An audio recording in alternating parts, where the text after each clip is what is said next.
What Hello, about Stephen last night? that should be us kind of live now. We are not officially sort of starting the podcast yet. We're just going to have a bit of a laid back chat to begin with, and then we'll kind of I'll do my big hello in a couple of minutes, but we'll kind of get the chat going on the side and ask how everyone is. Dave, how's your Sunday been? Been no bad, mate. I've done absolutely nothing. Watched football and played COD. Yeah, But I think probably everybody's surprised that we're here at 2 minutes past 7. I know. We're getting closer. We're getting closer to the Yeah. 7 o'clock start. Happy 1902. Hey, hey. Callum, how you getting on? How's your weekend been? It's been pretty good. I know we're doing our diet thing, but it's gone out the window completely this weekend. It's my son's 16th birthday on Tuesday, so we've been just extending that to a 4 day celebration since there's not much we can do on him. So it was cheesecake delivery yesterday, and then we've got Ooh. Papa John's on Tuesday. It was haggis tonight for dinner and bits and pieces and stuff. So yeah, it's been good. That with the football this afternoon was enjoyable. What kind of cheesecake did you get delivered? What did I have? It was a orange Aero cheesecake. Alex had, it was like the individual ones. Alex had, so we bought him two. So yesterday he had the red velvet and Oreo cheesecake, and today he had the Biscoff one, which he said was the better. But they all look quality, to be fair. Where did you get them from? Is it the one that It's a was place in Fife, right, Crossgates, called Wicked Cheesecakes. I nipped up to their shop yesterday. Essential travel for a 16-year-old's birthday, definitely. So, yeah, their shop's amazing. Like, Aye, it's there's one that it used to be in Bathgate. It's moved to Dean's now, and what's it called? Artisan Cheesecake. It's called, and I think they've got one in. Oh, Morningside as yeah. well. Yeah, Yeah. they do Yeah. similar. Heard of The them. individual ones, they're tremendous. They're diet out the windows. Yeah. Cheesecakes. They do macaroons as well and fudge and everything. I'm like, Jesus. I won't reveal how much I spent in there yesterday. Like, And Stuart, how's your weekend been? Uh, good yesterday. Today, walked the dog in the freezing cold and then back, watched the games. Nothing exciting. every day's the Just the weekend usual to him. Sunday. I know. Well, and you're talking about that, get no further. The other artisan cheesecake. It's only 2 minutes from my house, and see the lemon cheesecake, beautiful. Mm. So we So get that. They're taking the still dog go for a up walk. and collect. Comes back with cheesecake in his No, face. it's not that far. Aye. No, so no, just a quiet one, Gav. Just a quiet one, mate. I was in here last night listening to a lot of music, so that was about it. Aye. What was the score with the Man City Liverpool game? I've been busy getting notes done and also cooking dinner. 4-1. 4-1 City. to Manchester City now. So Manchester City have won the title pretty much, I think. Yeah, pretty much, yeah. Ah, I tell you what, I know they love to big Callum's up. got a big smile on his face. Absolutely. I know they love to big up the young English lads, but what a player that Foden is. Mm. Oh, immense, eh? Yeah, it was Aye. pretty decent. He's always impressive when I've seen him. Yeah. I'll never understand why Liverpool just didn't go out and sign a centre back in the window. That just doesn't make any sense to me. They did. They signed two. They did the same too. Aye. Aye, on deadline day, Where and are one you for going? Preston and one for Germany that's still settling in. Why did they not just go spend 40 million on a class defender? Even The somebody Preston for, like, one. Preston one's funny. When you're signing a centre half that Celtic are after, you know that you've got problems. Eh? Aye. I mean, I don't understand why they didn't go for, like, I don't know, even like one of the Burnley defenders, for Christ's sake, would have been better than what they had. It's cause when Van Dijk comes back and you've got Matip and you've got Gomez, you're just spending 40 million on somebody that's never going to play. It's essentially what Liverpool think. So they'll just True. get the cheap option and just back up. It's like when they signed that fucking Stephen Colker how many years ago? Aye. That would have even been better though. Like, I know, even but if it's they'd a signed- similar signing. He was never going to ever get a proper game. Yeah. Let's have a quick look in the chat here to see who we've got, because I can see the view count has gone up. We've like I say, we've not officially started the Hibs bit yet, but we're just having a kind of laid back chat before we officially start. I've not pressed record on the Zoom call yet. So Matty Reid to sort of saying about the graphics, thank you for that. I kind of worked on that this morning. I made a 30-second clip and I sent it to Dave, and then I meant to make like a 12-minute clip, and I've not done it in time, so that's why it kept on going back to the old one, because the 30-second clip was ending. So teething issues, but we're working on that. We're still getting used to this whole live thing. Sloppiness. You wouldn't get that other Hibs podcast, Gav. You wouldn't get that other Hibs podcast, mate. I would say Billy joined in with the chat about the cheesecake. Aye, that's good to see. But yeah, and a good comment here there, saying can't wait till we knock Barcelona out of the Europa League. I mean, Barcelona might be bust by the time we get into Europe, the way they're going just now. That's low expectations with the Europa League. Like that's settling for mediocrity. And just a final thing before we do press record, you can see there we're on 97 followers on Twitch. So if you're watching on Facebook or on YouTube, head over to Twitch and give us a follow if you can. And if you're watching on Twitch and you haven't already, like I say, help us get to that 100. I know I've got there 20 days to go, but if we could do it early, that'd be great. It's only 3 to go, so help us get across that line. And if you've got Dave, you know this better than me, Amazon Prime account, you can follow and you can subscribe with Amazon Prime, and it doesn't cost you anything. But absolutely, hee-haw. Aye, and we get Fridays going to your Amazon Prime, and then link your Twitch. That's it. It's easy. So if you want that as well. Oh, and I went on it, Gav. Aye. I went on it, and you've got to go on either your laptop to do it. You can't do it on your phones because the link's not there for some reason. I don't know. Yeah, I don't know on my phone. Oh no, I don't know. I've just got an iPhone. What you got? You got a? I've got an Android, but it probably helps that I'm like 30 years younger than you. So. Knew that was coming. Hey, listen, I was on it. Absolutely. It wouldn't work. It wouldn't work. So I went on my laptop and I've done it within 5 seconds. It was easy. Well, it's not the age, you bastard. Thank you for subscribing in the end. And honestly, before we even started there, we've already got another follower, so up to 98. So 2 more to go. I think it was Stephen Whittaker 69. So great name. And maybe it's Stephen Whittaker. Hi Stephen, have you been or Liam? Or Liam, yeah. He's a bit Stephen Whittaker obsessed. He was fine. But yeah, we'll get started with the proper podcast. You can see we're about 40 viewers now. So yeah, we'll get started. And like I say, I will sort of say this again in a minute, but get your questions in the chat, and we'll kind of do them at the end, any sort of talking points as well. So I'm going to press record on the Zoom call and then do the big hello intro bit, and we'll get started. Let's have a look. Recording, good stuff.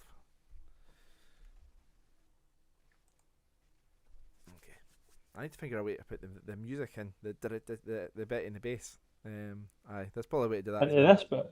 Yeah, and kind of then just do it old school, mate. Just get your iPad or something out and just put it up to the mic like that. Hello, like the YouTube one. Okay. Hello, you're watching Hibs Talk or listening to Hibs Talk. I'm your host as always, Gav. Joining me today is Dave. All right. Callum. Good evening. And Stuart. All right. How you guys getting on? Dave, start with yourself. I'm good, mate. You?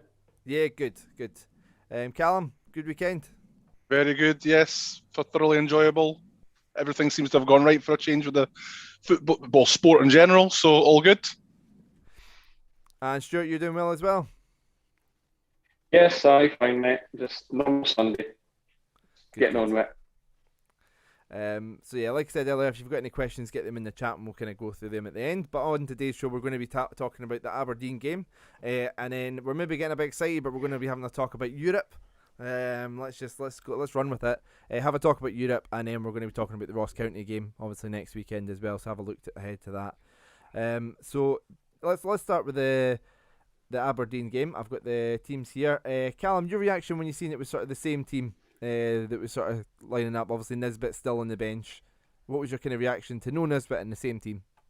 I was kind of split. I think there's an argument that you go with a winning team, but then at the same time it was 0-0 last week until Nisbet and Porto came on. So there would have been an argument for one or two of them starting. But yeah, you can't really complain. I was happy enough with the starting lineup. Dave, I know you kind of messaged me about it. You were a bit frustrated to see effectively a £3-4 million player on the bench. I didn't think it made any sense. Obviously, hindsight and all that's fine, but I think when you've only got 11 games left of the season, you're rejecting, 2.6, whatever, for a player, then he kind of needs to play. Otherwise, it's saying a lot about how he's maybe been attitude-wise in that. I don't know if his head's kind of gone, or it could just be completely down to the fact that we won our last couple of games and the manager was just being completely loyal to Doidge, which is fair enough to an extent, but Nisbet's better than Doidge. So I would expect your star striker to be playing, especially when there is so little game time left and it was a massive game.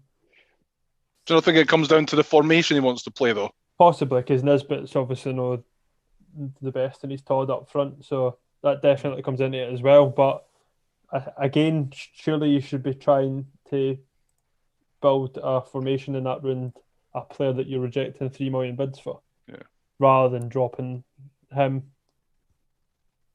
Yeah, I mean, yeah, it's true. I mean, like say, Nisbet's a really talented player. He's the top goal scorer in the league. Him not playing, it does, okay, we're a win-win team and it's kind of worked without him, but it does just open up questions in terms of his attitude and stuff, which is probably not the case, but just opens up those questions if he doesn't play.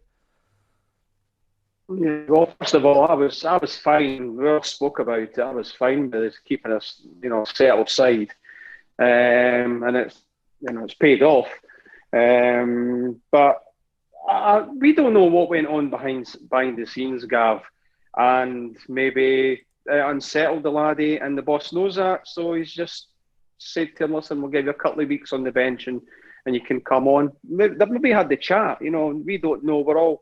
We're always sitting around here or chatting and on the text and that, and we're all saying, "Oh, he should be playing. He shouldn't be playing," but he might have spoke to him, and he's only young, so he's probably thought they've just said put him aside and let him calm down, because he came on yesterday and he was okay, but he never done great, so he's had a lot in his mind. Yeah. So I mean, obviously that was the team we kind of went. It looked like it was kind of like a 3-5-2. Murphy with a bit of a free roll behind Boyle and Doidge up top. Or that's the way I seen it anyway. But I don't know. Like I say, we'll kind of get into that in a bit. But the first chance of the game, Cadden had the first chance. It was a mistake from Greg Lee. His loose back pass was picked up on by Cadden, and Aberdeen keeper came out and kind of saved it.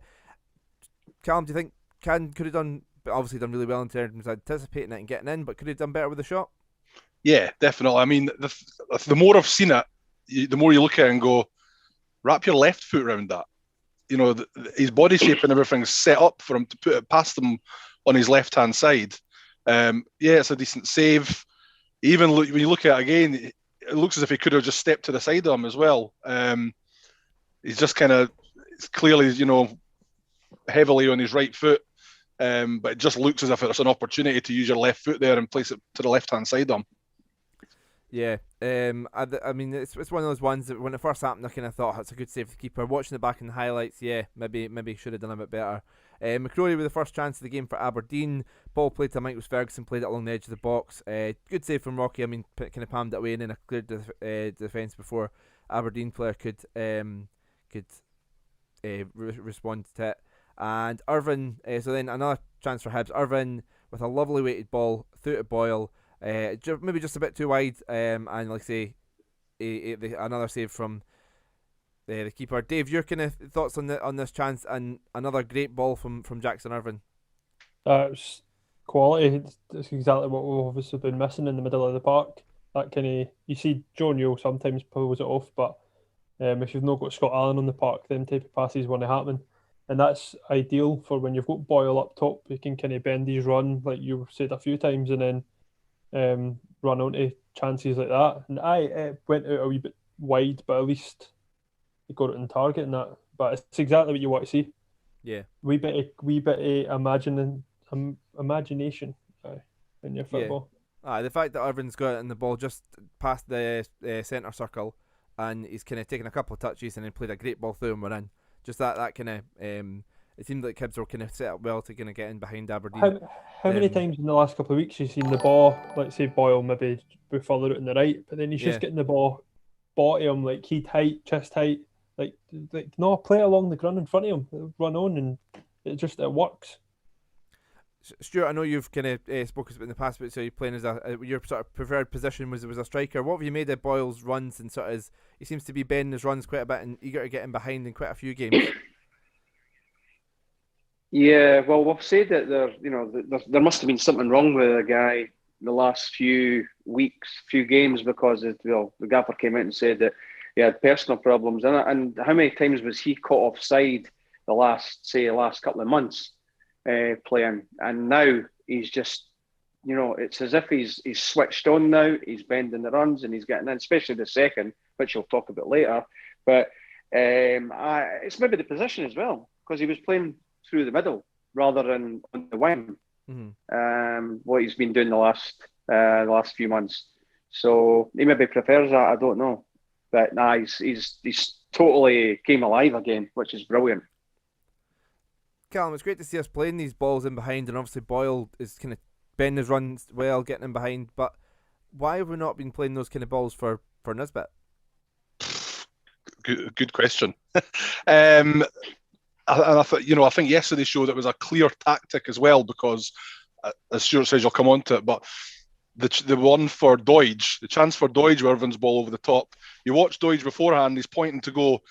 Clearly, it's something that they're currently working on to get round the back of the defence. I don't know if they've pinpointed Aberdeen in particular for that, the slow turning back line or something, but it worked. We got in behind them so many times yesterday, which I know, Gavin, you've been frustrated with the number of chances we sometimes create. We created so many chances yesterday, maybe never always got something out of it, like a clear shot away or something, but number of times we got in behind them was really promising. Yeah. It was great to see that. I don't know if Jackson Irvin's been a big part of it. Obviously, Scott Allen's been out. Newell and Gogic, that's not kind of their game, playing balls in behind like that. So maybe it's just sort of been waiting for having the right midfield, but it's great to see it kind of it's working just now. It's great to see us doing it. And you've not had Lewis Stevenson playing either to play his through balls too. Yeah, another great ball which we'll come to in a bit. And Dave, a minute later though, Hibs get into the box. We kind of spoke a few weeks ago about frustration with Murphy always cutting inside. 2 games in a row he's went out round the outside and he's won penalties. Yeah, and again, that's my papa keeps saying, that run it, folk, be direct. Is that me or your real papa? You're my adopted papa. But I'm my real papa. You say it as well, though. Everybody says it. Be direct, run at them. That's what you want to see. It's exciting. And he goes round them, and for me, it's not a penalty. But again, he gives the referee decision to make, rather than just fucking standing the defender up and then just dinking it in the box or something, or it getting cleared. Like we've went round, and it was definitely positive. Yeah, we sat here after the St Johnstone game, didn't we, and talked about the frustration of Murphy and the thing that he done with running across the front of the box, and we spoke about he's clearly a good player. If he was more direct like he does occasionally, then it would be a totally different player for us. And yesterday shows it, I think. Yeah. It was Murphy, like I said, get to the byline. He whips in his cross, and Ferguson, to me, I know Dave doesn't seem to agree, goes in for a challenge and kind of blocks it, but is late and comes into contact with Murphy. For me, it was a penalty. What was your guys' thoughts, Callum? Starting, do you think it was a penalty? I thought it was a penalty. I suppose the only argument is, does the referee not give it because the ball's going out of play? But he clatters him. He does clatter him. The other angle shows he clearly pretty much stands on his foot. So that, to me, the only way it's not a penalty is if you're not giving it because the ball's going to go out of play. He wasn't in control of the ball at all, really. But then you see penalties get given in the penalty box for pulling when the player's nowhere near the ball. Yeah, no, you're you've got a point there. I just think it was soft. Like, in fact, I don't even think it was soft. I just don't think it was a penalty. But I'll take it because it doesn't happen every week. So, Stuart, you think it was a penalty?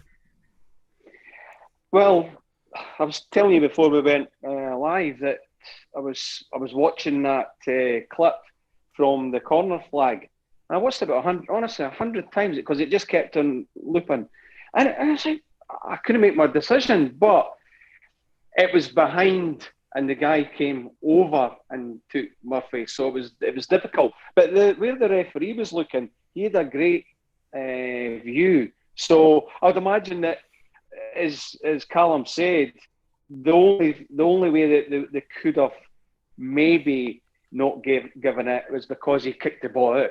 He tried to play it with the outside his right boot, and it hit his toe and it went straight into the side net. And so that's probably the only way that Hibs might not have got.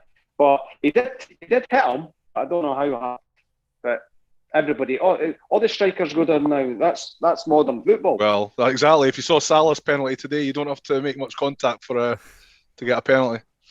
I can see in the comments here, King of the North 31 aka Billy saying it's a foul anywhere else in the pitch. It's a penalty, so he sort of feels it's a penalty. So Boyle steps up to take the penalty, second penalty in a week in the week, and scores. We'll talk a bit more about Boyle in a second. Obviously, we kind of already touched on, but obviously he's going to be one of the main talking points, man of the match performance from him. And later on in the first half, it was high press from Chris Cadden. He kind of won the ball and kind of his tackle kind of meant the ball fell to Murphy. Murphy just sort of held up the ball and then played a lovely ball through. Boyle again bending his run, stays onside. I think it's number 33 for Aberdeen. I went to go and check who that was. Keeping him onside. A great save, but Stuart, do you feel that, obviously another chance for Boyle's in 1-on-1, should he have done better with this one? Well, the thing is, if you're a centre forward or an attacking player, you're going to have a few chances. He scored 2 out of 4, 5. So he's maybe had 4 chances, 50% ratio. He's done okay. Mind you, the other one was a penalty. Centre forwards, they're you just got to take your chances. I still think that he could have scored, but it's like, as long as he's there, that's what I'm happy with, that he's actually making the runs. And if you're making chances, you'll score, and that's what we done yesterday. So if you're getting caught offside, you're getting pulled back, and it's you're not having any chances. So that's the difference from, say, 3-4 weeks ago. We weren't making chances. Yeah. Dave, the keeper makes it himself big, and it's quite a good save. But do you want to see better from Boyle? I just want to see him lift it. He's done it a few times. He's done it to Joe Lewis at Easter Road. He lifted it. Was it last season? Yeah. Just to be dink at him, and that's all he needed to do there. But it's like what Stuart says. It's the fact that he's making the runs. We're pulling him out. There's a lot of positives to take for that, and if you've got a striker who is making that but is still taking a couple of these chances, they're not going to finish everything, or they're going to beat Hibs, then fair enough. Works, doesn't it? Callum, I know you have been impressed with Murphy kind of kicking on and the improvement in his form. Obviously won the penalty and a great ball through here. Your thoughts on Murphy's performance and his involvement in this chance here? Looking like the player that we thought we were getting. As we said before, he's had niggly injuries, which has been part of his career. But I think if he gets a run in the team like he is now, then he's definitely going to create stuff with us, and he's confident as well at the minute. So that little ball, I'm trying to remember, was it the goal against Hearts? That was a very similar goal to that Boyle chance, except we scored. Holt scored it. The one that Holt scored, and he done the incredible Holt celebration. Oh yeah. Yeah, it was really similar to the through ball and the finish, except obviously Holt scored. But yeah, no, I thought Murphy was excellent yesterday, Gav. Yeah, it's great to see. Like I say, it's been a bit of a obviously had some injuries in there, but a bit of a slow start from Murphy. So great to see him gonna get into that player we're kind of hoping to see. Obviously, kind of was scoring goals for Fernda in his loan spell. The second half of last season. So hopefully we can get, like I say, can add a few more goals into his game as well. And we can really get excited about the player we've got there. And I mean, Dave, what I remember we done the review of the Aberdeen game earlier on the season, the 0-0. Was it 0-0? Aye, or was it 1-0 Aberdeen? Was it 1-0 Aberdeen? 1-0 Aberdeen penalty, wasn't it? Yeah, 1-0 Aberdeen. That was it. Obviously Gogic missed that day because he didn't have COVID, but he had a positive test and then 2 negative tests. But got to be safe. So Gogic missed that day. Irvine wasn't there, and we kind of spoke about how Aberdeen just muscled us out of the game. McCrory in particular was impressive that day. Very physical Aberdeen midfield just sort of bossed us about. That wasn't the case yesterday with Gogic and Irvine, though, was it? Nah, that was a stroll, wasn't it? Effectively, like we bossed that game, in my opinion, from start to finish. We didn't let them bully us at all, which has happened a few times this season. It's not just been Aberdeen. Motherwell came in Easter Road and done it as well. So that didn't happen, and that's the thing you get for Jackson Irvine as well. Like I get it through Boz and that, but he gives you an aerial presence. He's like much more physical than most of our centre mids. So Dave, we put them under pressure so much. All they did was put the long ball, the high ball into the box. they did, or shots. That's all they done. Yeah, they didn't have. I can't even remember another Aberdeen team like it was playing like that before. They usually put you under pressure, but that's all they done yesterday was the high ball, and either Rocky was catching it or it was getting headed away. So our midfield put them so much under pressure, which was brilliant. But it's not much different from what Aberdeen normally are, to be honest, except they'll get a goal and then they just sit on the lead. And McInnes's team has been so good at just sitting on it, totally stifling the game, almost time wasting from the minute they score, and that's it. And my one worry going into yesterday was don't concede first, because that's what they'll do. So yeah, once we got the goal, I was really quite confident. Yeah, and I think one of the things we spoke about obviously was there in terms of that midfield and a better midfield performance was Jackson Irvine. But second half he goes down. Dave, you had to look away. I think you were like 2 seconds behind our stream, and when you heard it was coming, you kind of looked away so you wouldn't see him landing on when the replays were coming up and things like that with him landing on a really awkward landing. Stuart, how big a miss would Jackson Irvine be if he's out for a wee bit? Didn't even think about it, because he is playing like Scott Allen played when Scott Allen was at the peak, putting these balls. How many goals has he made since he's came? 3, 4. And the other chances that he's put through, his assists are unbelievable. He sees passes that a lot of other players don't, and he would be a massive loss. And I don't know if there's any update. If Hibs came out with any update on his elbow, it wasn't his elbow. What was it again? What did he hurt again? Was it his elbow? His shoulder. But Jack Ross said it was just a shoulder. Yeah, Jack Ross said after the game apparently that it was just an impact injury. So hopefully, it's not too bad. Yeah, but fingers crossed, just an impact injury, because he's been such a big part of the team, such a big part of why we're doing so well just now. So would be a big miss. So McGuinness came on for him and Louis came on for Doig, but we're talking about these passes through. Louis was replacing Irvine in terms of the balls in behind Callum. You sort of hinted at it earlier on. Yeah, and I think I said that yesterday, didn't I? Irvine must have given him his magic dust when he went off and Lewis came on, because what a ball that was. He didn't have to get it off the ground, which probably helped. But as you know, I'm a big Lewis fan, so delighted for him to see him do that straight away.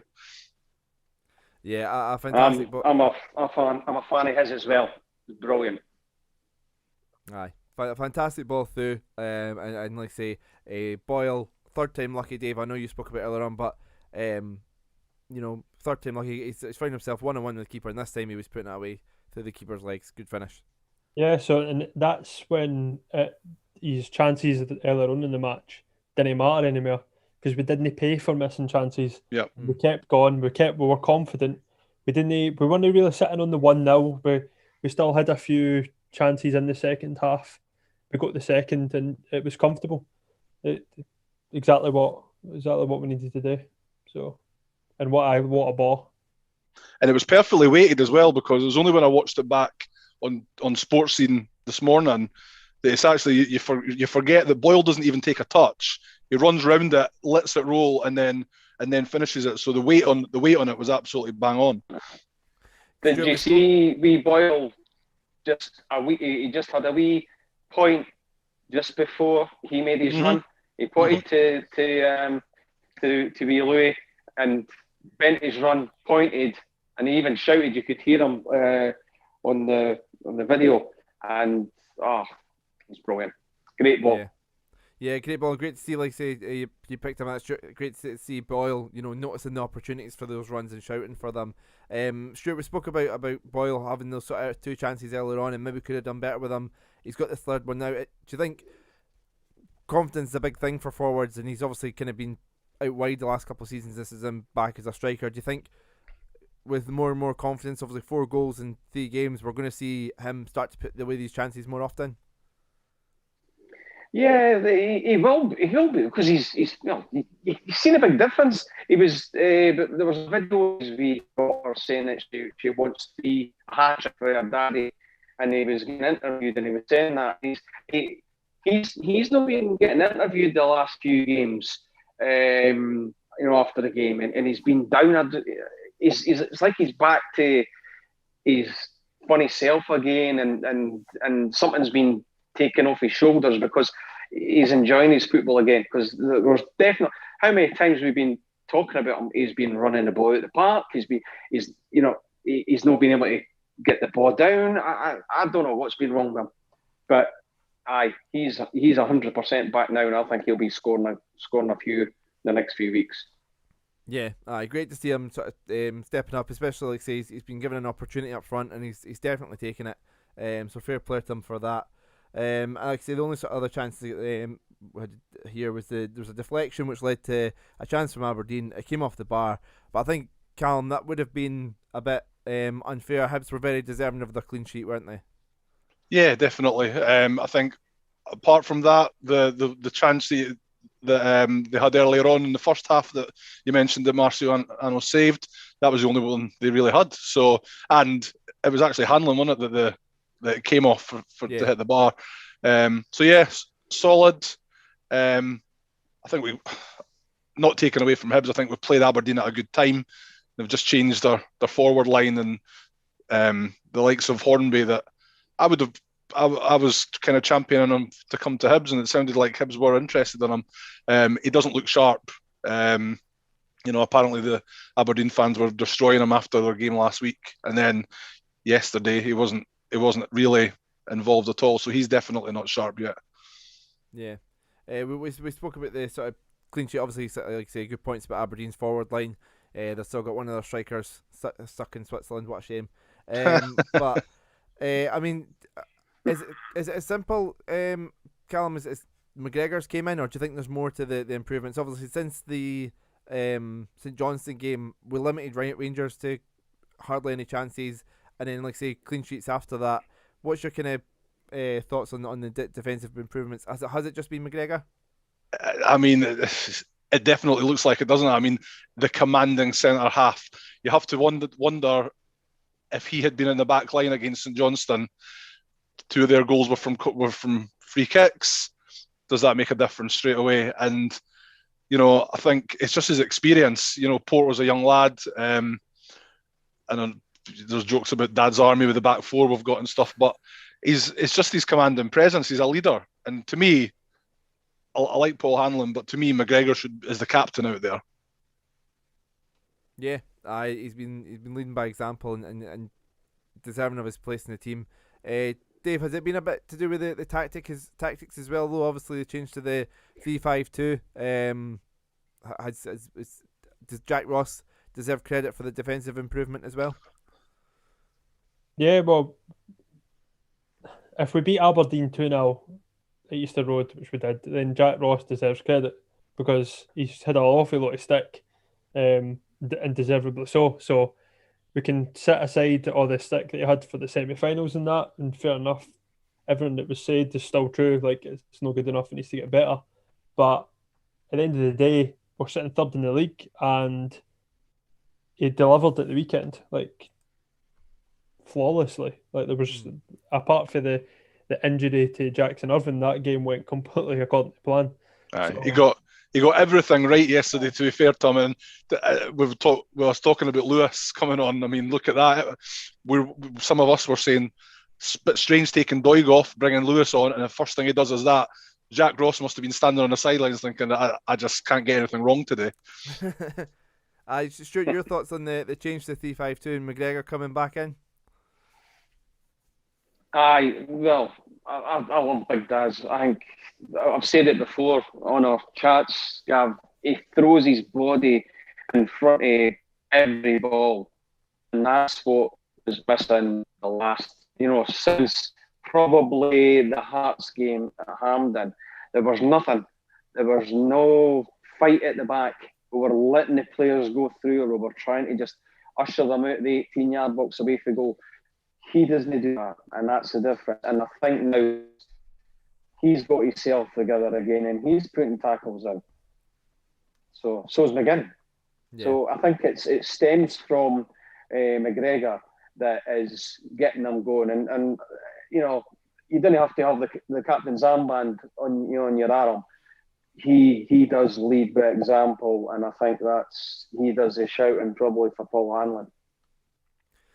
Dave, we've been a lot. I know when there was the whole thing after the St Johnstone game and the whole Jack Ross out was kind of starting to go, which I thought was a bit crazy. I'll be honest. Said that at the time, but one of the criticisms was he needs to win against a big team. He needs a big statement win. Was this a big statement win for you, especially with everything, in terms of getting a breathing space with Aberdeen? It's a massive moment in the season. It's not as big as obviously winning a semi-final against Hearts, or like even just winning a cup that you're favourites for. Obviously, it's quite as big as those two moments, but it could have been season defining, like us getting that wee bit of breathing space. A lot of pressure on Derek McInnes and Aberdeen now, and we've got confidence getting into the next few games before the run of the split. So, massive game at like a massive point in the season. So yeah, he did. Like I say, deserves credit. Like, I'm not going to hit. Like, I've slated him recently. Boring football, shite results.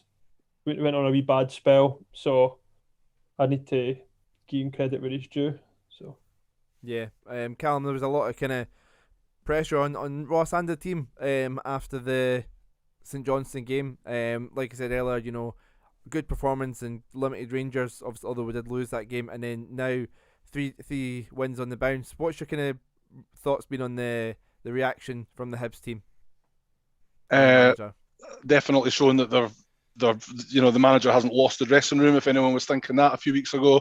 I said it at the time that it was crazy to want him out, and I don't think this is an opportunity for anyone to sit and go, I was right, and be smug about it, because we've not done anything yet. We've still got 11 games left in the season. If we go on and finish third, then brilliant.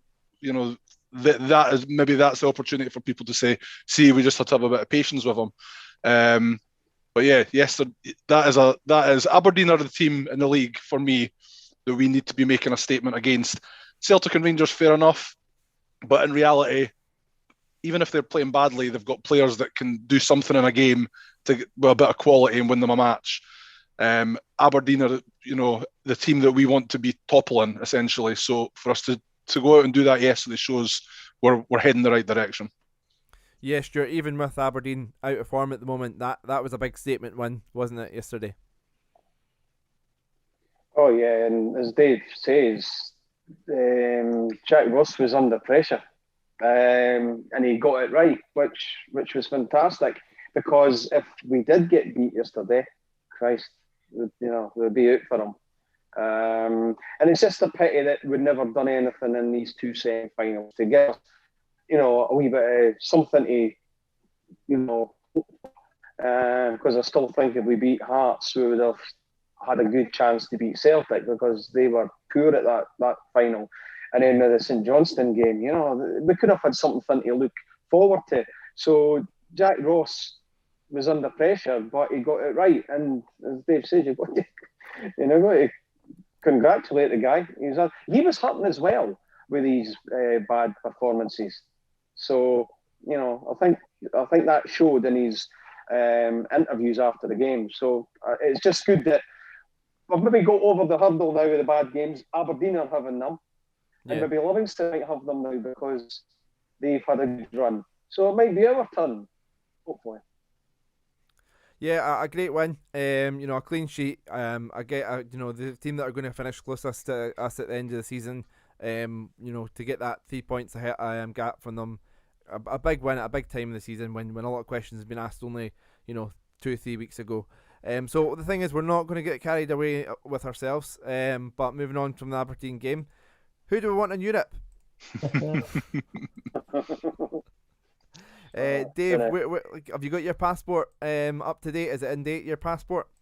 I think it's in date. I can't remember the last time I got my passport photo taken though, so I probably should check, but it's not like we'll be fucking allowed to go anyway. That'll be the thing. Yeah. That'll be the thing.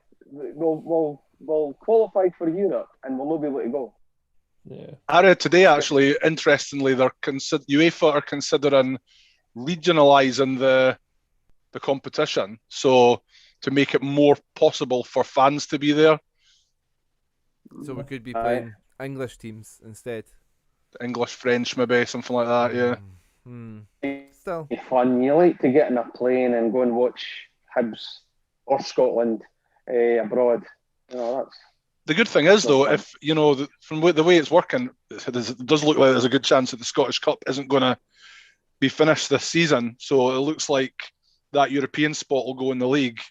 So third place will essentially mean that you go straight into the Europa League playoff, and even if you lose that, you then drop into the group stages of the new Conference League, which would mean you'd have European football till at least Christmas. What a thought. I mean, if it's up till Christmas, we can maybe get a wee bit excited about potentially going away somewhere. If there's games up until Christmas, we can hope that the vaccines are kind of getting rolled out and maybe. So I mean, if we can't travel, you can come to the bar, Gav. You can come here and just get baited in here. So Dave, I mean, are you starting to believe that Europe's kind of really on the cards for Hibs this season? I think it'll happen. I think we'll finish third or fourth. I can't see us finishing any lower than that. But I want third because I want that guaranteed European spot. Until Christmas, that would be class. It's never happened in my lifetime. So I know it would be maybe the Europa Conference, but even just having that one-off big game if we finish third against somebody to go into the group stages, that would be phenomenal. Imagine we won. Oh, Jesus. Imagine getting into the group stages. I know we're getting way ahead of yourself, but let's do it. It's fun. Let's get ahead of ourselves. Yeah. But imagine if we were into if we did get a good game, we played well, and we got into the actual group stages. Because then you're guaranteed at least one sort of big team, then, aren't you? And then, so at least 6 games. And the thing is, I remember that the couple of times that Aberdeen made the group stages. The money they generated those seasons was tremendous for the television money and everything. Is it million, Callum? Something like that, Stuart. Yeah. So what a different straight away. That's got to be what Ron Gordon's seeing, getting us into these group stages to start making the money. Yeah, it's the financial thing is something that we could really get excited about. But I think also in terms of getting excited about fans about. I don't know, like a PSV Eindhoven or something like that, away from home would just be amazing, or something.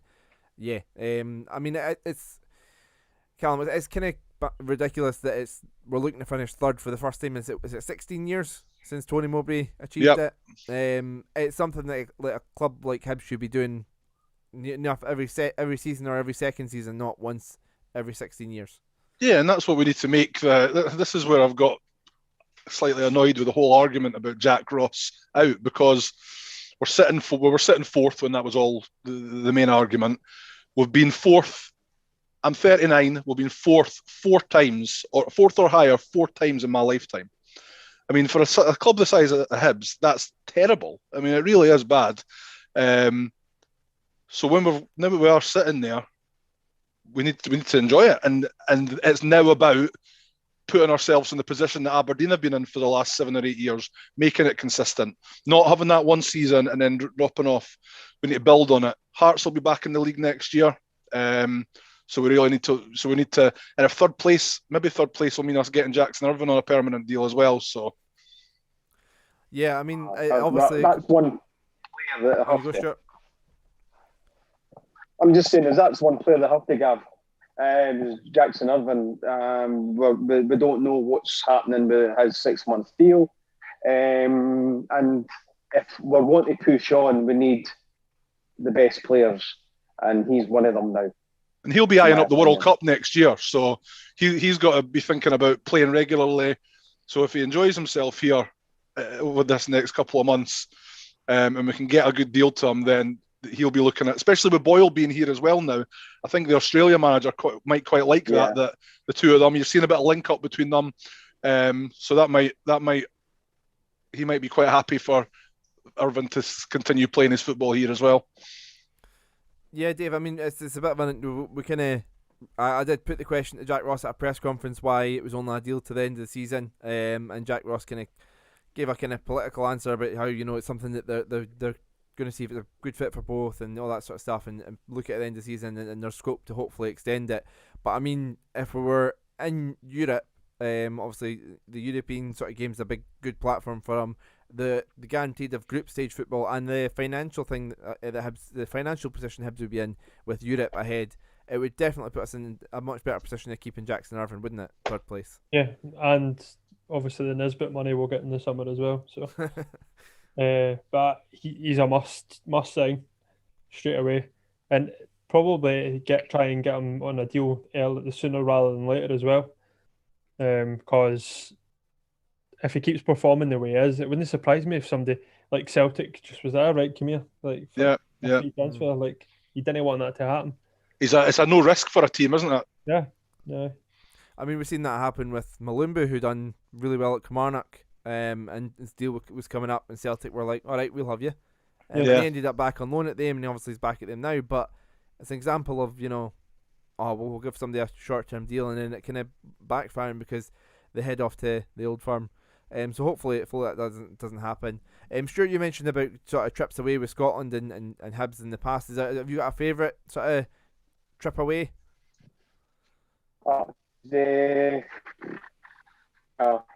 Let me see. The one, it wasn't great, but it was away to Prague. That infamous 6-4-0. That was amazing. The trips are always good. Down at Wembley, that was good as well. But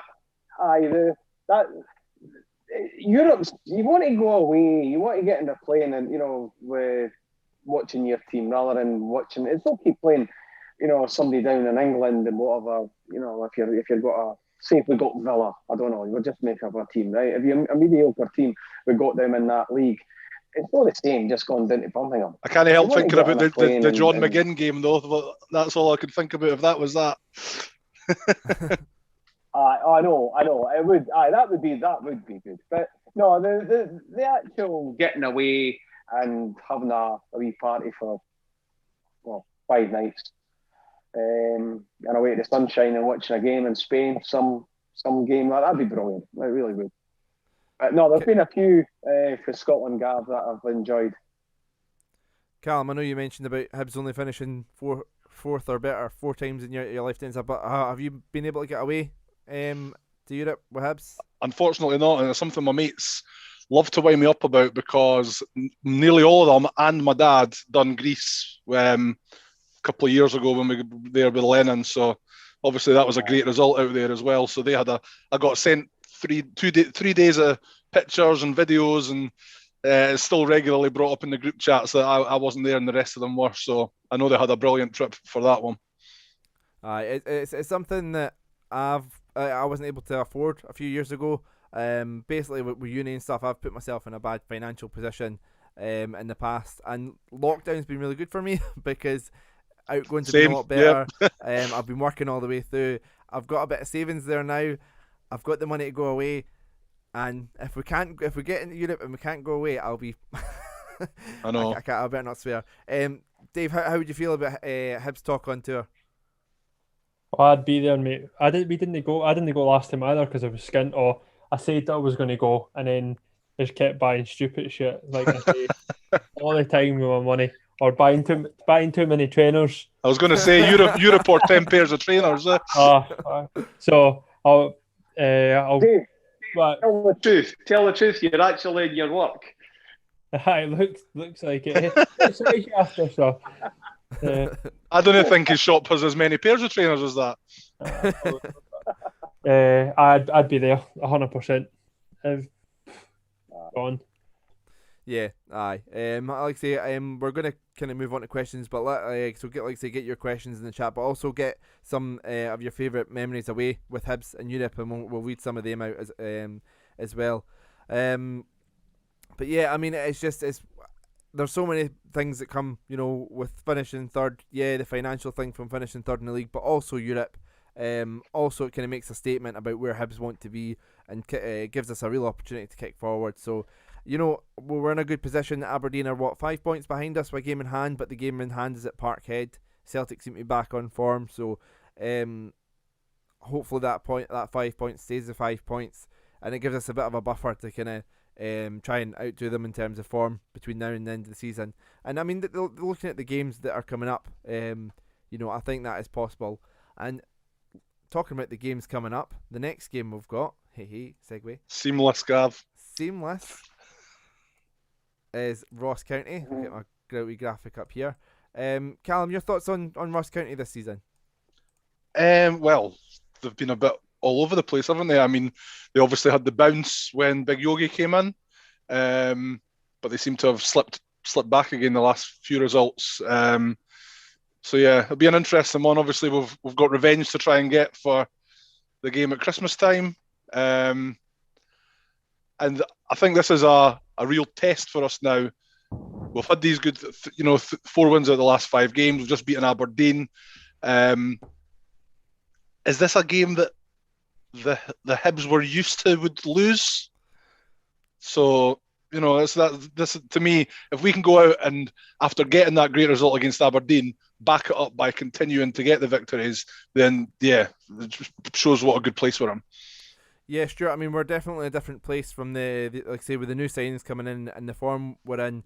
We're in a different place from the team that lost 2-0 just after Christmas, aren't we?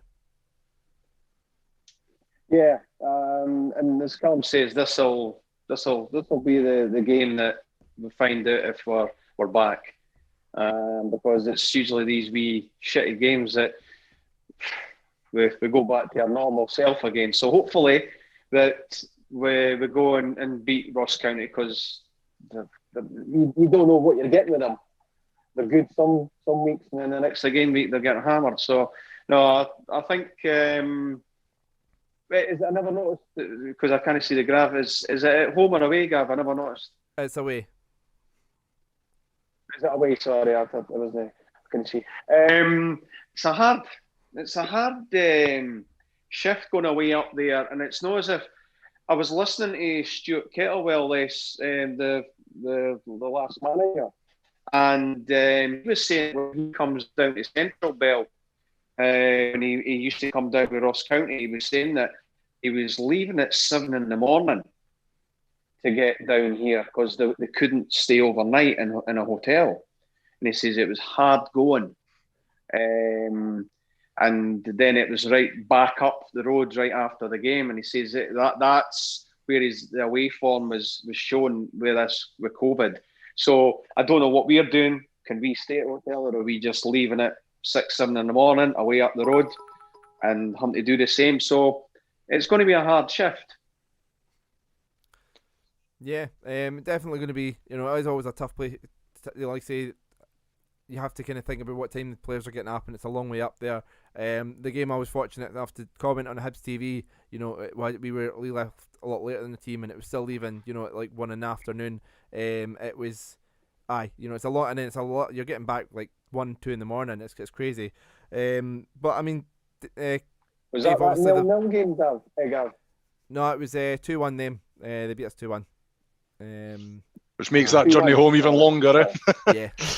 But I mean, Ross Stewart obviously has moved on to Sunderland, Dave. But Ollie Shaw, their top goal scorer, Yogi's the manager. Just sort of quick looking at the recent run of form. They lost 5-0 to Rangers, 2-1 to Motherwell. They did beat Hamilton 2-1 away from home, and lost 2-0 at home to Dundee United.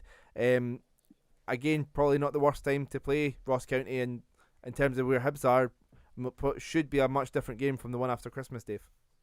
Yeah, and like I said, we were better away from home as well, so take that into account.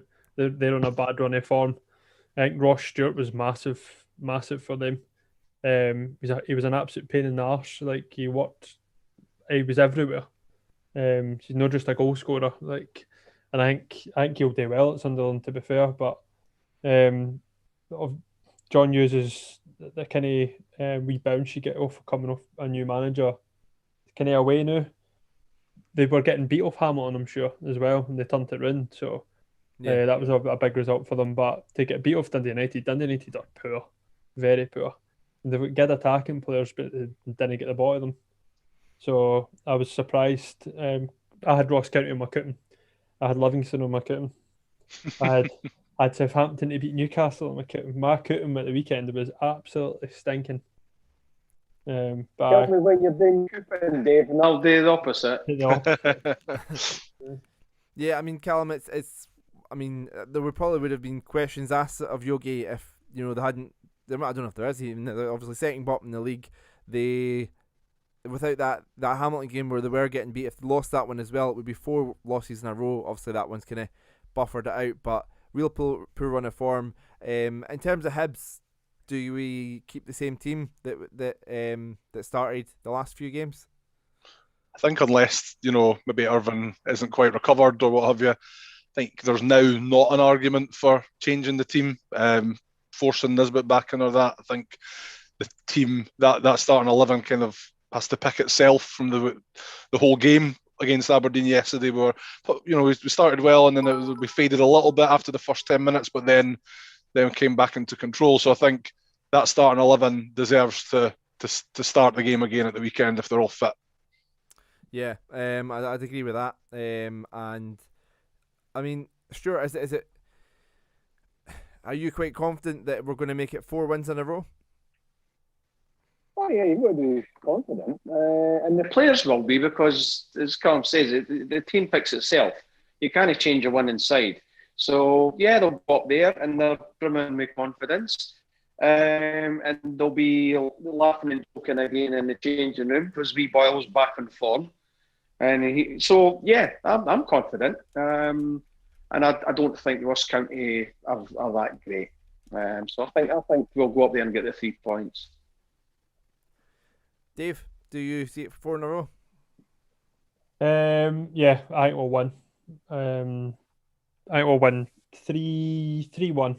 I don't know if you're doing predictions, That was next. It's fine. Don't worry about it. Because I was going to say, I'll say 3-1 now, and then you'll come to the predictions in like 5 minutes, and I'll probably say something different. But 3-1. Remind me that I've said 3-1. Dave, it was literally the next question, so that's fine. Dave, would you put Nisbet back in? Just with what you're saying earlier on. I'm going to completely contradict myself and say no, I wouldn't. Because it's on. I'm being honest enough to say I was saying that before the game.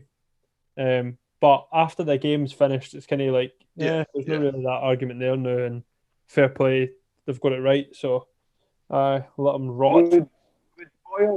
Would Boyle play as good with Nisbet than how he's playing with Doidge? Because Doidge does what Ross Stewart does, a lot of dirty parrying, work, chasing, all the dirty work. He's up there with the elbows. So is Nisbet, him and Boyle, do they fit in? I think. There you go. You go. That Nisbet and Boyle would maybe do all right. Obviously, Deutsch does do a lot more of the dirty work, which is fair play. But I think imagine having the option of Nisbet and Boyle both running onto through balls from Jackson Irvine or Newell or Scotty Allen. Like that to me would be key defenders a lot of problems like heading they to. But Uh, does that not then leave you something like Doige? Then Doige will come a little bit shorter when the ball's in the air. I think if you've got the two of them wanting to run through, it's maybe just leaving you short for that other option and the holding the ball off and stuff. Yeah, but I think I've seen for Nisbet a lot this season that he does come back and like get stuck in as well. He does do a bit of the dirty Yeah. work. We've seen it, so it's not like he's just one type of striker. But the thing that's been praised about Nisbet is quite all round. But Well, I don't. Great option to have off the bench, though. Aye, £3 million striker on the bench. Cracking. Well, we all knew fucking Ron Gordon was going to be class. Yeah, I never thought when I was sitting in Mexico and we got the new owner that would be sitting in a couple of years' time with 3 million strikers can't even get a game. and £1.5 million centre halves as well. No, you tell me that, and Jesus. Yeah. I mean, it's going to be tough at the moment. 1-3 on the bounce. We're looking to win 4 on the bounce. It's going to be tough for Porteous and Nisbet to get back into the team. I think, like you say, Doige, yeah, he does a lot of the hard work. He does a lot of the creating space as well for Boyle. He does a lot of clever runs and drags defenders out of space and creates that gap. And I think Cad and Doig do a lot of stuff as well to kind of drag out fullbacks and make a bit of space. So, no, a lot of credit's got to go to them as well. But like I said, it's great to see as a team we're kind of doing things like that, working as a team to then create space for our more dangerous players. And it's great to see. So, Dave, you went for 3-1. Callum, your score prediction for the game? I'll go 2-0 Hibs. Stuart? Just going to stay the same. 2-0. 2-0. Aye. I'm gonna go for 3-0. I think we're due to score a few goals but keep the clean sheet as well. So I'm gonna go 3-0 Hibs. All 4 going for a win. Kim, what's happening, boys? I know. Okay, so next bit here. Let's have a look. I'll get the graphic changed over. So we have our. We're going to finish up with your guys' questions as we can always do. So get your questions in now. There's a few which we'll kind of come to, but if you've got any other questions, get them in just now in the chats, and we'll kind of come to them. And just to quickly also say, we got Dave. You'll be pleased with this. We've hit 100 followers on Twitch, so thank you for the last couple of follows. BR55 and this thing's too. This thing's a bit fiddly. I don't know how to pronounce that name, but yeah, thank you for the people that have followed in the last few minutes and helped us get to 100. But yeah, so let's say there's a few questions here. One which I can see on YouTube, which Callum, I'll come to yourself first. Sorry, this was on Facebook. Sorry. Do you think the Scottish Cup will be played to a finish? No. I know you spoke about this earlier on. Maybe do what they done last year again and finish it next season. That'll depend on how much they've got left to go, because it was only 3 games last year. So actually, no, I'll change that. No, I don't think it will get finished. Too many semi-pro teams in that still have got games to play and stuff. Yeah. Dave, you're shaking your head as well? Yeah, I don't think it'll get played now. They've got to try and finish their leagues in that first before they're playing cup competitions. Like I seen like League 1 and League 2 teams have played like 8 games or something all season. I'm just like, how can they then go and play a Scottish Cup? Not possible. Just sack it and get us right into Europe. And you're going to play it, and then it becomes the logistics about they would need testing and stuff if they're playing teams from the Premier League and things as well. So yeah, and we fucking won it already anyway. Who cares? Just sack it. We never need to play the Scottish Cup again. Boring. Stuart, do you think we could potentially see a thing with 2 Scottish Cups again next year, or do you think this one is more likely to be scrapped, if anything? Well, aye, possibly be scrapped. I can't see them playing 2 again. But as the boys said there, the Lowland League and the junior sides that are all in the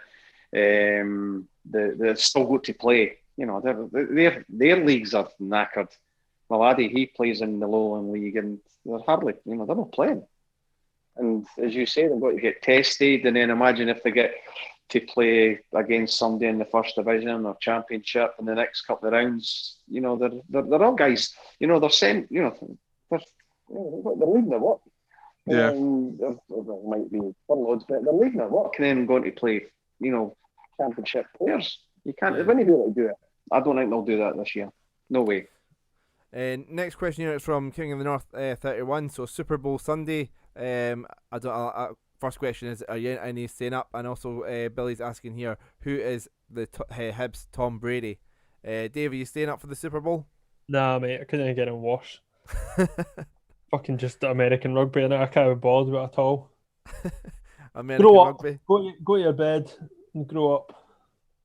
Callum, are you staying up for it? I have tried maybe twice to stay up for it and watch it. It makes absolutely no sense to me. I can't understand how a game that is an hour in total it's meant to last, and it lasts about 4.5, 5 hours or something like that. Yeah, it's just absolutely. And So when you they'll get to play. the last 10 minutes, Callum. You Aye. see the last 10 minutes, and you go, "Yes, I can get to my bed," and then And there's still an 40 hour to minutes go. later, they're Aye. still playing. It's They're just going, crazy. "Time it." I think, I'll get up in the morning and I'll watch the halftime show. That'll be about it. Stuart, are you staying up for it at all? I don't know. I might watch a wee bit of it, but I think last year I did watch it, in fact, and it was brilliant because I think it was into the last kick of the ball. I'm sure it was really good. But as boys say, it's like, you're like, oh, just blow the whistle, ref, so I can get to my bed. It's 3 a.m. I want to get, but Are they going to have I'm going to fans? say I'm not going to get up. I've got my work. What? Okay. Are they going to have fans? I think I read like 25,000 or something. I might actually turn it on just to watch fans being in the stadium and just atmosphere and just be like, oh. Watch Australian things because they're actually on top. I of know, it. yeah. I've seen the clips, the referees talking to each other, like the VAR room talking to the ref. Do you see that? Yeah. It was class. I'm like, why do they not have that? It's much more entertaining. Like, I know you probably had the problem that players swearing and it would get picked up. Aye, Right? exactly. That would probably be the biggest problem. But Yeah. And the second part of your question, Gav, surely there's only one answer. It has to be Lewis Stevenson. I was going to go for Dan McGregor. what was the question? Who is the Tom Brady? Dave's like, what's a Tom Brady? Who the fuck's Tom Brady? He's the quarterback and the sort of captain in a way. But yeah, kind of leader, I guess. The Tampa Bay Buccaneers, and obviously done the it for ball, the. Dave. Aye. Is he the boy that's been in about? He's won about 5 or 6 Super Bowls or something, or is that someone else I'm thinking of? That's him, aye. Yeah, but with different teams, isn't it? Wherever he goes. No, it was pretty much with the New England Patriots. He won the majority of them. Ah, right, okay. Aye. My brother's a big New England No, Patriots fan. you don't think the boy was with Miami Dolphins? You don't think about the guy with Miami Dolphins, Carl? I don't know. Anyway, but he's been with. Aye, I can. Why are you talking about fucking American football? That's Billy's fault. Is Hibs going to beat them?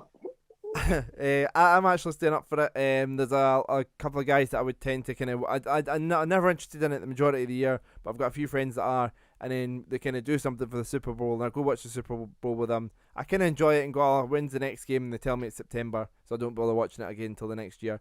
But yeah, so we're doing a Zoom call tonight. We're going to watch it all together and kind of. So I'm looking forward to that. But yeah, should be good. So a few comments here on YouTube as well. Got Lewis saying, good to see Martin Boyle back to his best again. Hope he keeps it up. I'm going to turn this mic round so I can look at the questions better. Surprised to see Heart Striker Boyce fronting a Hibs podcast. I've heard that a few times in the last few weeks. Liam Boyce with the bald head individual here. Aye, very good. Very good. Matthew says, all right, Gav. All right, Matthew. Let's have a look. So bottom 3. Played bottom 3 next. Aberdeen got Celtic twice, so a massive 3 games. Yeah, Callum, a massive 3 games coming up. Definitely, and as we've touched on before, this is the test to see. But in fairness to Hibs, the problem this year has been beating your Aberdeens, Celtics, Rangers. We've been grinding out results against the the lower end teams. That's been what we've been good at this season. That's where we've picked up all our points. So really, that you'd hope that we continue to do that and pick up good points. I think I looked at what have we got to the split? 5 games to the split. 5 games we've got to the split. 4 or 5. I'll check that now. 2 seconds. Keep talking while and I was thinking, you would really want, or is it 6? No, I think we've got 6 actually, haven't we? The games we've got, you've got to be looking at hoping for 14 or 18 points. To me. Yeah, 5 games to go. Ross County away, Hamilton at home, Motherwell at home, St Johnstone away, and Livingston away. Yeah, so I was thinking, including the Aberdeen game, it was 6, and I would like to have seen us aim for 14 at least, and we've got 3 in the bag already. So 11 out of those 15. Yeah, Stuart, me and Dave sort on the previous podcast spoke with the other Stuart about how many games points we could get from the A team. We've already got 3. How many points can you see us getting from the last 5 games? Depends on what Hibs team turn up there. I would love if we could get,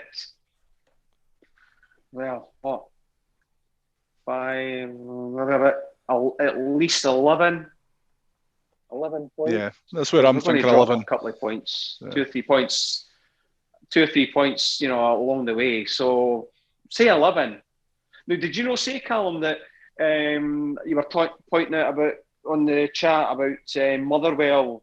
They can't, or we can't get the top 6 or something. You had so many games you worked out. Yeah, I think now somebody. We're now confirmed. I think we're now definite top 6, even if Motherwell won all their games now. I think. There you go. So, but I mean, if we never got 1 point, they still can't get in. We still can't go under the top 6. I think that's right. Yeah, and the thing is, I mean, as I keep saying to other people, that the disparity between us and other clubs like your Motherwells and Killies and that financially isn't big. You're probably looking a few £100 a week per player on average. So there will be games where we just don't quite turn up and the other team does. So you probably find out those last 5 games probably will get a loss somewhere. But if we can come away with 10, 11 points out of 15, that's dropping 5 points, which is what Aberdeen are behind us just now. That would mean them at least having to match that. So, which I can't, looking at them in a minute, I can't see it, especially if they've got Celtic twice as well. Yeah. I think there's a good opportunity to outdo Aberdeen between now and the split, and then be in a really good position going into the split. So fingers crossed for that. Dave, there's been a bit of a chat here in the chat, so I appreciate everyone that's kind of been engaging with the kind of forum there. But a lot of chat about Scott Allan. Where the question here from Craig: where do you see him in this team? Does he get into this team once he's fully fit and up and running? Is there a place for Scott Allan in this current side? I actually seen Craig writing, what would Hibs fans think if Scott Allan was released at the end of the season? And I would probably be, I'd be annoyed because he needs to get a chance to get back fit in that, and he's good enough to get back in the team 100%. So I think when you've got a player of that quality, you keep him. Your squad goes weaker, I think, if he is able to get back fitness wise and that, then without a doubt. So. Don't get me wrong, I know Callum, you've been impressed with Murphy. We spoke about him earlier on. He's kind of got that free role behind the strikers at the moment, but I don't know, I'll get your opinion on this, but to me, if Scott Allan gets back to his best, full up and running, I've got Scott Allan in that position ahead of Murphy. What do you think on that? I suppose the biggest thing for me is it's a squad game. As we've seen this season, we've had dips in form, we've had periods where we've had several players out injured, so players will come back in and maybe make positions their own. I don't know, at the minute I think there's something that Murphy gives us different, that I know Scott Allan gives us something different, but we're kind of getting that from Jackson Irvine at the minute.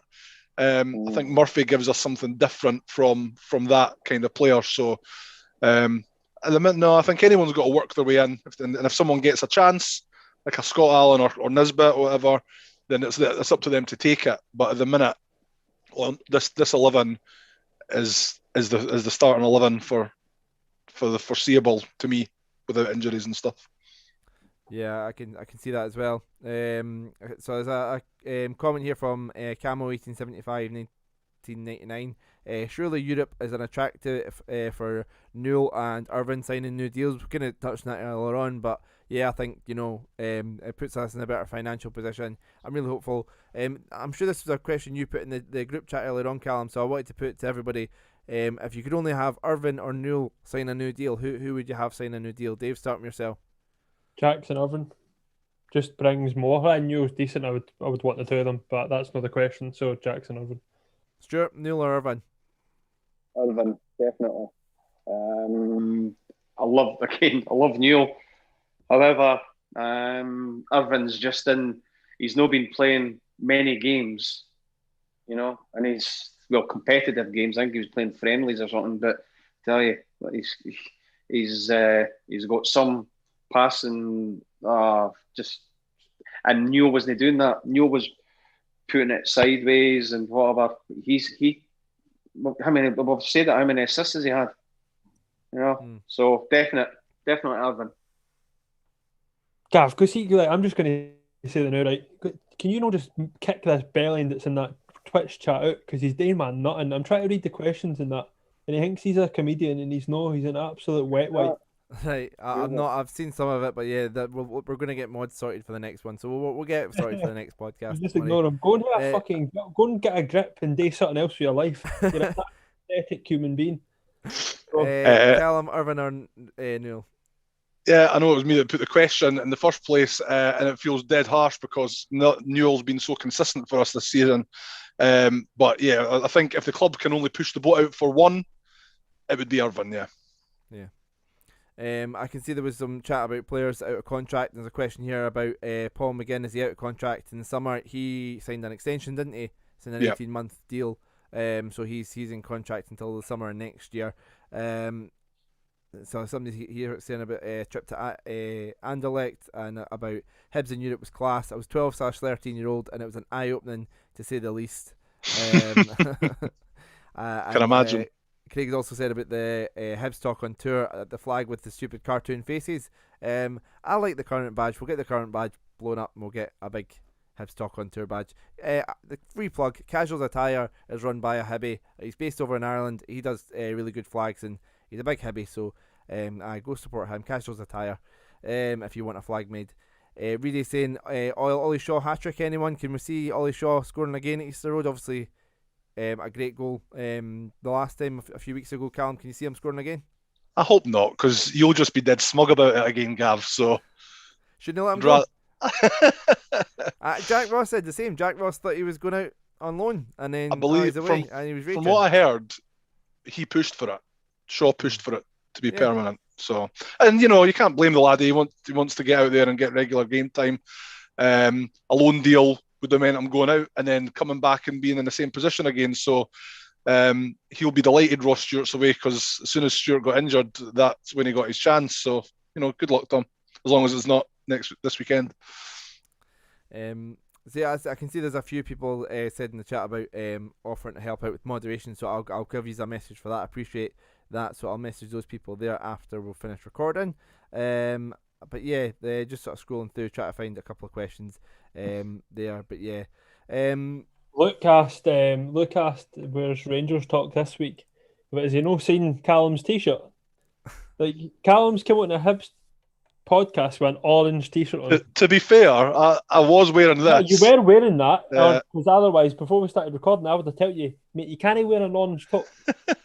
Says the man wearing a blue top. Aye, but it's like a bluey grey. He does blue top, Callum. It's light in here. But Liam's been banned. He's not been back on since he showed the orange football boots, mate. Right, all right. I'll put this. I'm roasting, but I'll put this back on for you then. Fine, I'd rather you sweat it out. It's fine. There you go, mate. Or you can go skins if you want. I'm definitely not doing that. That's no. Nobody deserves that. I know. We need folk to subscribe to get tits out. Start my OnlyFans. Yeah. Yeah.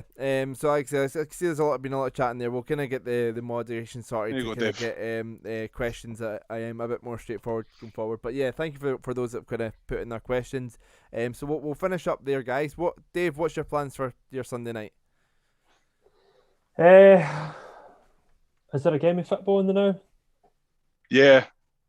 Who? Aye, it's Chelsea and Sheffield United. Oh, aye. No, I've not watched that.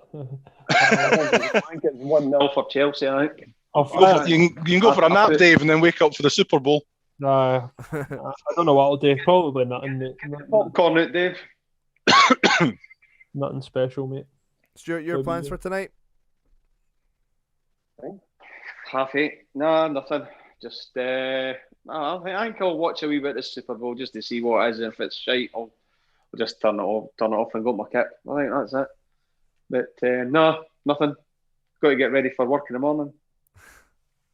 Callum, busy Sunday night ahead? I'm off for the next couple of days for Alex's birthday tonight. Nice. Maybe watch a movie or something. I'll just go and pour myself a wee rum and then see what happens. Aye. Sounds good. Yeah, like I said, I've got the Super Bowl. Still got to have dinner. Because I meant to try and have it before, but I wasn't organised enough. Surprise! So chicken lasagna tonight. Looking forward to that. So yeah, so gonna make sure that's ready and then have that for dinner and then stay up for the Super Bowl. Which I'm looking forward to. Kind of just sort of, I'm more looking forward to catching up with a lot of guys that I would usually see a lot more if it wasn't for COVID. So yeah, it's rubbish that it's over Zoom, but looking forward to catching up with some people. So yeah, and off tomorrow and then back to work on Tuesday after a week off. So tomorrow, Gav, are you using the time to put your application in for the job at Hibs? No, I'm happy with my job. I'm happy doing this.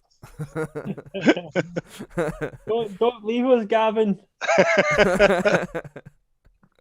I did see somebody sort of tag me that, so thank you for that. But yeah, I'm quite happy doing this. But yeah. So yeah, we'll finish up there. Make sure you subscribe wherever you get your podcasts and follow us on the social medias at HFC Talk. And if you've enjoyed this sort of live things, we're on Twitch, YouTube, and Facebook Live as well for that. So you can follow us there. All that nonsense. But yeah, so we'll finish up there. Thanks to all the guys for coming on. Cheers. Cheers, guys. Thanks, Gav. Thanks for listening, and